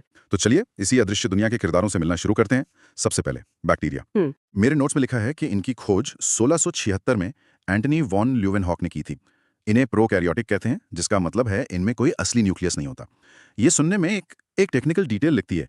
क्या ये न्यूक्लियस ना होना वाकई इतनी बड़ी बात है? ये बहुत बड़ी बात है। इसे ऐसे समझिए, हमारे सेल्स में सारा जेनेटिक मटेरियल यानी डीएनए एक मजबूत तिजोरी में बंद होता है, जिसे न्यूक्लियस कहते हैं। हाँ, लेकिन बैक्टीरिया के पास ऐसी कोई तिजोरी नहीं है। उनका सारा जेनेटिक सामान सेल के अंदर बस यूं ही तैर रहा होता है। अच्छा। इसका एक बड़ा फायदा यह है कि वे बहुत तेजी से, मतलब मिनटों में अपनी संख्या बढ़ा सकते हैं। लेकिन इसका एक नुकसान भी है, ये उन्हें कुछ एंटीबायोटिक्स के लिए एक आसान निशाना भी बना देता है। अच्छा, तो ये तेजी से मल्टीप्लाई करने का एक तरह से ट्रेड ऑफ है। और यहाँ एक और दिलचस्प चीज है, ग्राम स्टेनिंग। ये बैक्टीरिया को पहचानने का एक तरीका है, ग्राम पॉजिटिव या ग्राम नेगेटिव। हाँ। ग्राम पॉजिटिव बैंगनी रंग के हो जाते हैं क्योंकि उनकी दीवार मोटी होती है, और ग्राम नेगेटिव नहीं होते क्योंकि उनकी दीवार पतली होती है। और लिखा है कि ये पतली दीवार वाले अक्सर ज्यादा खतरनाक होते हैं। हाँ, और यहीं पर सबसे बड़ा धोखा है। यही मैं पूछने वाला था। ये तो उल्टा लग रहा है, मोटी दीवार वाले को हराना मुश्किल होना चाहिए, पतली दीवार वाले को आसान। फिर ये पतली दीवार वाले ज्यादा खतरनाक क्यों हैं? बहुत अच्छा सवाल है, क्योंकि उस पतली दीवार के बाहर ग्राम नेगेटिव बैक्टीरिया के पास एक और बाहरी झिल्ली होती है, एक तरह की केमिकल शील्ड। एक और लेयर। हाँ, इसे आप एक अदृश्य कवच समझ सकते हैं। हमारी कई एंटीबायोटिक्स इस कवच को पार ही नहीं कर पाती, इसीलिए वे ज्यादा खतरनाक है। उनकी रक्षा प्रणाली ज्यादा चालाक है। वाह, मतलब बैक्टीरिया सिर्फ सिंपल सेल नहीं है, उनके पास भी अपनी स्ट्रैटेजी है। अब अगर बैक्टीरिया एक पूरा जीव है, तो वायरस क्या है? मेरे नोट्स में सजीव और निर्जीव के बीच की कड़ी कहा गया है। और यह है भी, वायरस असल में जिंदा है ही नहीं जब तक वे किसी जीवित कोशिका के बाहर हैं। मतलब? बाहर वे नमक के दाने या क्रिस्टल की तरह बेजान पड़े रहते हैं।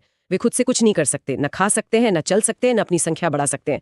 वो बस जानकारी का एक टुकड़ा है, डीएनए या आरएनए, जो एक प्रोटीन के डिब्बे, जिसे कैप्सिड कहते हैं, में बंद है। तो फिर वो इतना नुकसान कैसे पहुंचाते हैं? जैसे ही उन्हें कोई जीवित कोशिका मिलती है, वे उस डिब्बे को खोलकर अपनी जेनेटिक जानकारी उस कोशिका के अंदर डाल देते हैं। वे कोशिका को हाईजैक कर लेते हैं। हाईजैक? बिल्कुल। कोशिका अपनी सारी मशीनरी, अपनी सारी ऊर्जा का इस्तेमाल उस वायरस की हजारों लाखों कॉपी बनाने में लगा देती है, जब तक कि वो बेचारी फट नहीं जाती। और सारे नए वायरस बाहर निकलकर दूसरी कोशिकाओं पर हमला करने लगते हैं। वे बायोलॉजिकल पायरेट्स हैं। बायोलॉजिकल पायरेट्स, ये एकदम सही शब्द है। और इसी में एक और प्रकार है, बैक्टीरियोफेज। नोट्स में लिखा है ये वो वायरस हैं जो बैक्टीरिया को खाते हैं। दुश्मन का दुश्मन भी। हाँ। और ये आज की तारीख में मेडिकल साइंस की सबसे बड़ी उम्मीदों में से एक है।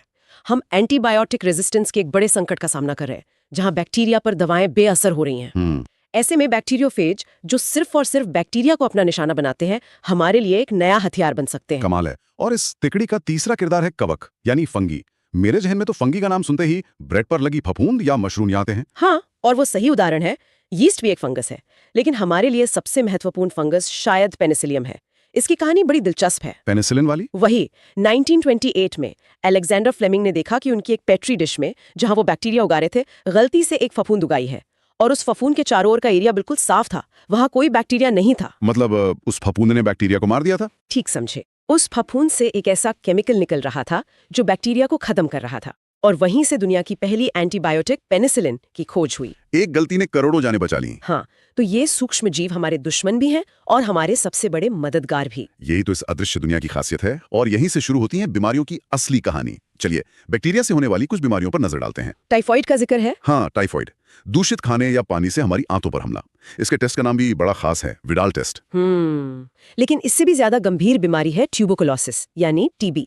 ये बैक्टीरिया फेफड़ों को अपना घर बना लेता है, इसीलिए बचपन में ही बीसीजी का टीका लगाया जाता है। और टिटनेस, इसका नाम सुनते ही जंग लगी कील याद आ जाती है।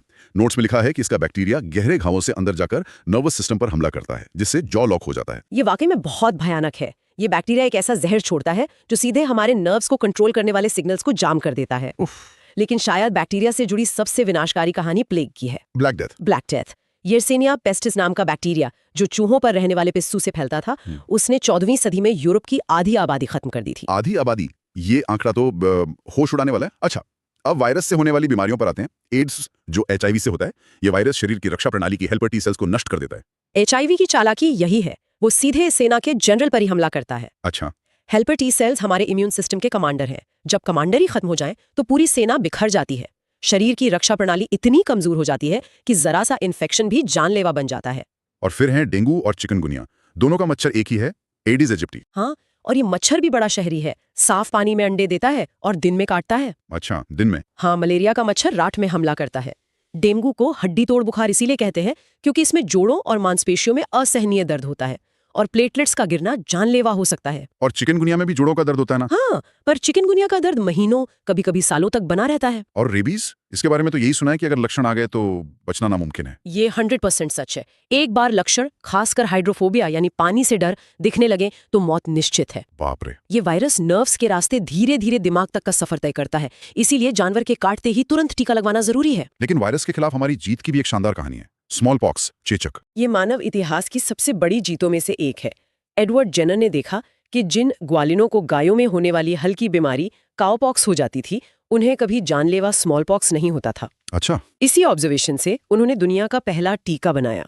टीकाकरण की शक्ति का इससे बड़ा कोई सबूत नहीं है। अब एक और तरह के जीव हैं, प्रोटोजोआ।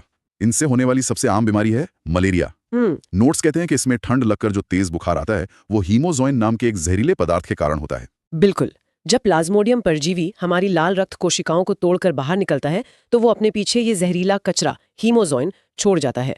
हमारा शरीर इसी जहर पर प्रतिक्रिया करता है और फिर कंपकपी के साथ तेज बुखार आता है। हाँ, और ये साइकिल हर 48 या 72 घंटे में दोहराया जाता है। तो ये सब सुन के ऐसा लगता है कि हम चारों तरफ से दुश्मनों से घिरे हैं, लेकिन हमारा शरीर भी तो चुपचाप नहीं बैठता। उसके पास भी तो अपनी एक रक्षा प्रणाली है, इम्यूनिटी, और ये दुनिया की सबसे स्मार्ट सेनाओं में से एक है। इसके दो मुख्य हिस्से हैं। पहली है जन्मजात प्रतिरक्षा, इनेट इम्यूनिटी, जो हमें जन्म से मिलती है। हाँ, हमारी पहली रक्षा पंक्ति।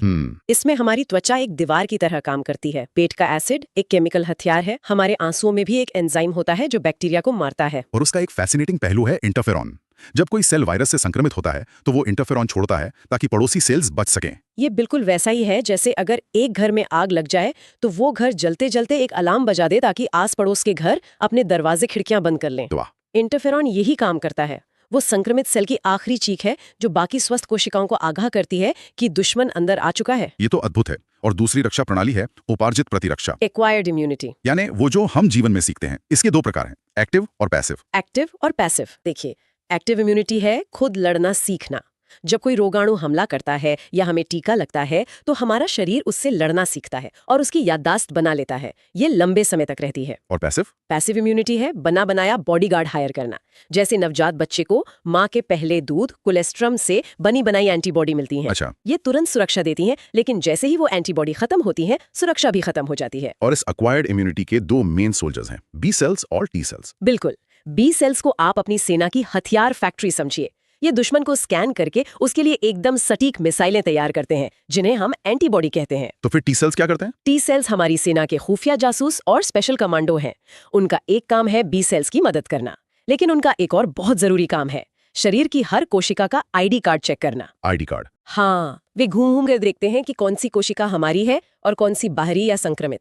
जैसे ही उन्हें कोई ऐसी कोशिका मिलती है जिसका आईडी कार्ड गड़बड़ है, जैसे कि वायरस से संक्रमित कोशिका या कैंसर सेल, वे उसे तुरंत खत्म कर देते हैं। अरे, तो इसी वजह से ऑर्गन ट्रांसप्लांट फेल होता है, क्योंकि टी सेल्स उस नए अंग को बाहरी घुसपैठिया समझ लेते हैं। आपने एकदम सही पकड़ा।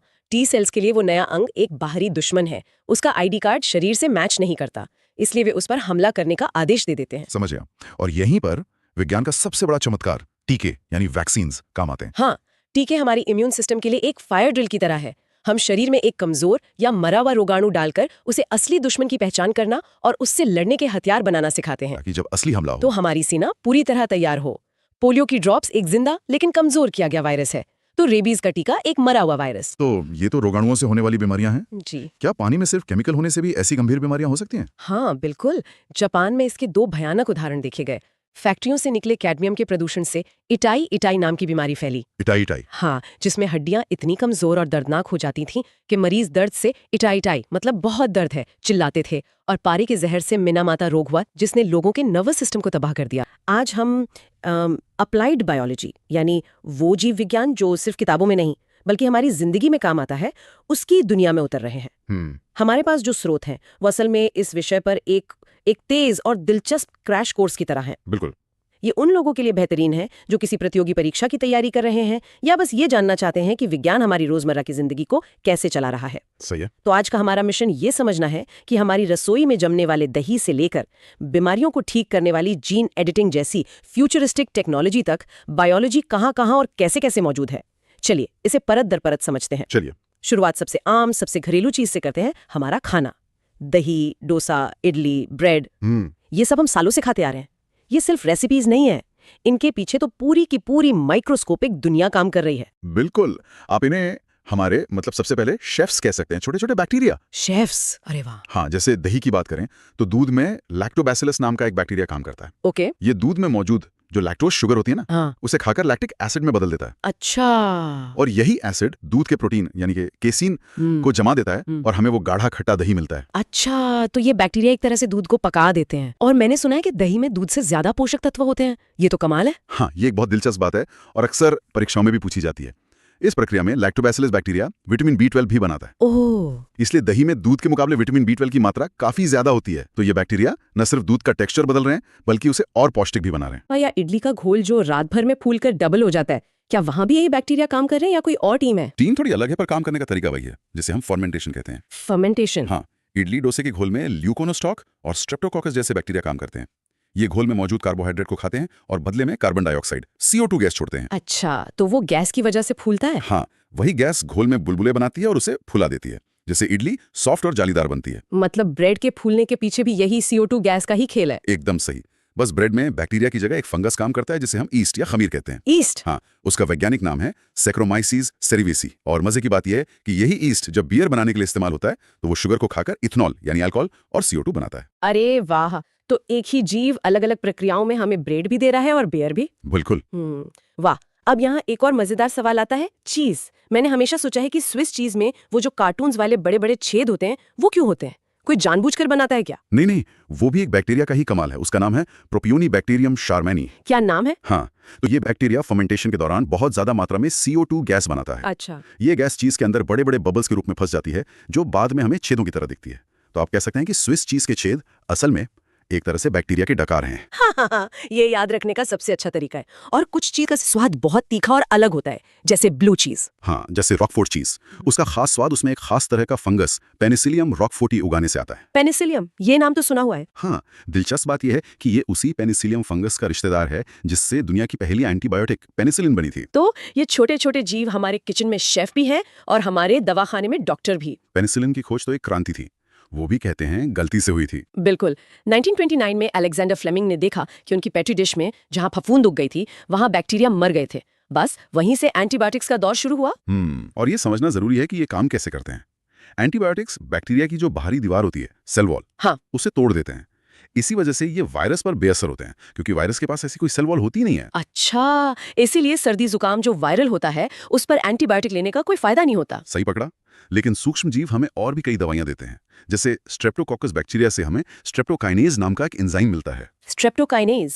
हाँ, ये दिल के दौरे के मरीजों के लिए क्लॉट बस्टर का काम करता है, खून के थक्कों को घोल देता है। अरे वाह। और मोनास्कस परप्यूरियस नाम के यीस्ट से हमें स्टैटिन मिलते हैं, जो आज दुनिया में कोलेस्ट्रॉल कम करने की सबसे आम दवाइयों में से हैं। तो इन अदृश्य जीवों से हमारा स्वास्थ्य कितना जुड़ा हुआ है। लेकिन स्वास्थ्य के लिए सिर्फ दवाइयां ही नहीं, सही ईंधन भी तो चाहिए, मतलब पोषण।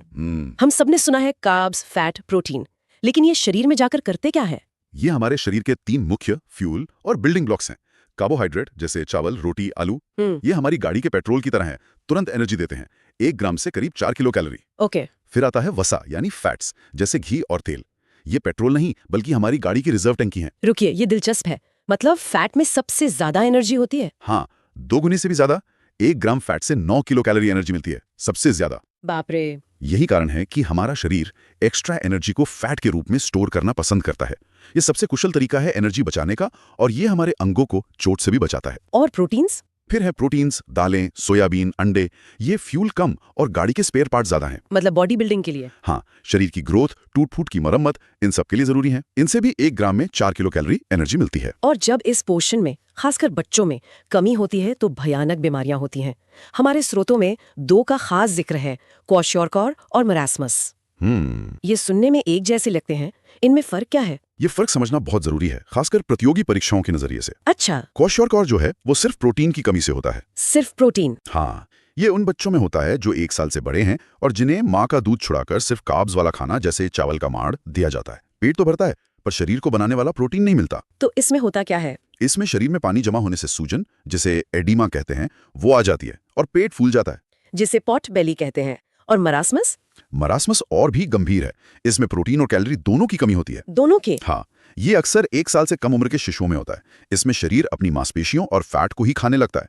बच्चा इतना दुबला हो जाता है कि उसकी पसलियां तक दिखने लगती हैं। ये भुखमरी की असली तस्वीर है। ये सुनना ही भयानक है। ये दिखाता है कि संतुलित आहार कितना जरूरी है। वैसे आजकल स्वास्थ्य को नापने का एक बड़ा पॉपुलर तरीका है BMI, बॉडी मास इंडेक्स। हाँ, ये एक बेसिक इंडिकेटर है। इसका फॉर्मूला सीधा है, अपने वजन किलोग्राम में को अपनी लंबाई मीटर में के स्क्वायर से डिवाइड कर दीजिए। ओके। अगर नतीजा 18.5 से कम है तो आप अंडरवेट हैं। 18.5 से 24.9 के बीच नॉर्मल और हेल्दी रेंज है। 25 से ऊपर ओवरवेट और 30 से ऊपर मोटापे की श्रेणी में आता है। ये एक शुरुआती जांच के लिए अच्छा टूल है। ठीक है। तो डाइट और पोषण जरूरी है, लेकिन क्या हो अगर समस्या आपके खाने में नहीं बल्कि आपके शरीर के ब्लूप्रिंट यानी आपके DNA में ही हो। हमारे स्रोत कुछ ऐसी जेनेटिक बीमारियों की बात करते हैं। बिल्कुल, कभी-कभी हमारे जेनेटिक कोड में एक अक्षर की गलती भी बड़ी बीमारी बन जाती है, जैसे हीमोफीलिया। हाँ, ब्लीडर्स डिजीज। हाँ, इसमें खून का थक्का जमाने वाला एक जरूरी प्रोटीन नहीं बनता। छोटी सी चोट पर भी खून बहना बंद नहीं होता। और ये एक एक्स लिंक्ड डिसऑर्डर है, मतलब ये माँ से बेटे में जाता है। ये रास्ता थोड़ा अजीब है, ऐसा क्यों होता है? इसे सरल भाषा में समझते हैं। महिलाओं में 2 X क्रोमोसोम होते हैं, XX, और पुरुषों में एक X और एक Y, मतलब XY। ठीक है। हीमोफीलिया का जो खराब जीन है वो X क्रोमोसोम पर होता है। अब अगर माँ के एक X पर ये खराब जीन है तो दूसरा स्वस्थ X उसे संभाल लेता है। अच्छा, तो माँ को बीमारी नहीं होती? नहीं, वो सिर्फ कैरियर होती है। लेकिन जब वो ये खराब वाला X अपने बेटे को देती है तो बेटे के पास तो दूसरा X है ही नहीं, सिर्फ Y है। इसलिए बेटे में ये बीमारी दिख जाती है। समझ गए, ये तो बहुत ही साफ हो गया।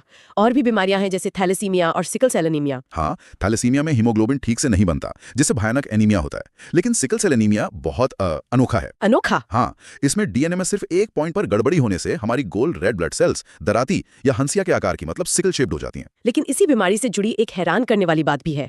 कहते हैं कि इस जेनेटिक गड़बड़ी का एक फायदा भी है। यही तो एवोल्यूशन का जादू है। जिन लोगों को सिकल सेल एनीमिया होता है या जो इसके कैरियर होते हैं, उन्हें मलेरिया से एक तरह की प्राकृतिक सुरक्षा मिलती है। मलेरिया से? कैसे? मलेरिया का जो परजीवी है वो इन दराती के आकार वाली कोशिकाओं में जिंदा नहीं रह पाता। क्या बात है! इसीलिए अफ्रीका के जिन इलाकों में मलेरिया बहुत आम है, वहां ये सिकल सेल वाला जीन आज भी मौजूद है, क्योंकि ये लोगों को एक दूसरी जानलेवा बीमारी से बचा रहा था, एक बग जो फीचर बन गया। अगर हम इस कोड को पढ़ सकते हैं और गलतियां ढूंढ सकते हैं, तो क्या हम इन्हें ठीक भी कर सकते हैं?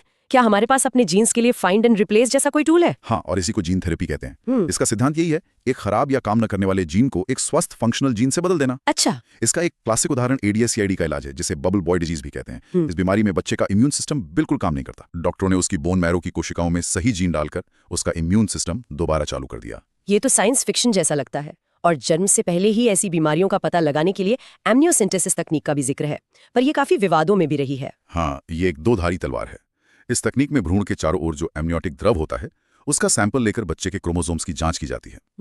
इससे डाउन सिंड्रोम जैसी जेनेटिक असामान्यताओं का पता चल सकता है, जो एक बहुत अच्छी बात है। लेकिन इसका दुरुपयोग भ्रूण का लिंग पता करने और फिर कन्या भ्रूण हत्या के लिए भी बड़े पैमाने पर हुआ। इसी वजह से भारत में PCPNDT एक्ट के तहत इस पर बहुत सख्त पाबंदी है। तो इंसानी सेहत को समझने और सुधारने की ये ताकत अविश्वसनीय है। अब ये सोचना स्वाभाविक है कि क्या हम यही बायोटेक टूल किट अपने खेतों में उन पौधों के लिए भी इस्तेमाल कर रहे हैं जो हमें खिलाते हैं? बिल्कुल कर रहे हैं। सदियों से किसान रासायनिक उर्वरकों पर निर्भर रहे हैं, लेकिन अब हमारे पास जैव उर्वरक यानी बायो फर्टिलाइजर्स का विकल्प है। Bio fertilizers? हाँ, ये असल में जीवित जीव हैं जो मिट्टी को उपजाऊ बनाते हैं, जैसे राइजोबियम बैक्टीरिया जो दाल वाले पौधों की जड़ों में छोटी छोटी नाइट्रोजन फैक्ट्रियां बना लेता है। अच्छा। और हवा की नाइट्रोजन को पौधों के लिए खाद में बदल देता है। साइनोबैक्टीरिया जैसे नोस्टॉक और अनाबीना धान के खेतों के लिए यही काम करते हैं। ये प्रकृति का अपना तरीका है खाद बनाने का। और फिर टिश्यू कल्चर का जिक्र आता है। ये आइडिया कि एक कोशिका से पूरा का पूरा पौधा उगाया जा सकता है, ये तो दिमाग चकरा देता है। इसे टोटिपोटेंसी कहते हैं, एक अकेली कोशिका की पूरे जीव को बनाने की क्षमता। टोटिपोटेंसी? हाँ, प्रक्रिया में पौधे का एक छोटा सा हिस्सा, जिसे एक्सप्लांट कहते हैं, उसे पोषक तत्वों वाले एक मीडियम में उगाया जाता है। इससे कोशिकाओं का एक गुच्छा बनता है जिसे कैलस कहते हैं। कैलस? हाँ। इन कोशिकाओं ने अभी तय नहीं किया है कि उन्हें जड़ बनना है या तना। फिर हार्मोन्स की मदद से हम इन्हें वैसा बनने का सिग्नल देते हैं और हजारों नए पौधे तैयार कर लेते हैं। इसका सबसे बड़ा फायदा क्या है? वायरस मुक्त पौधे तैयार करना।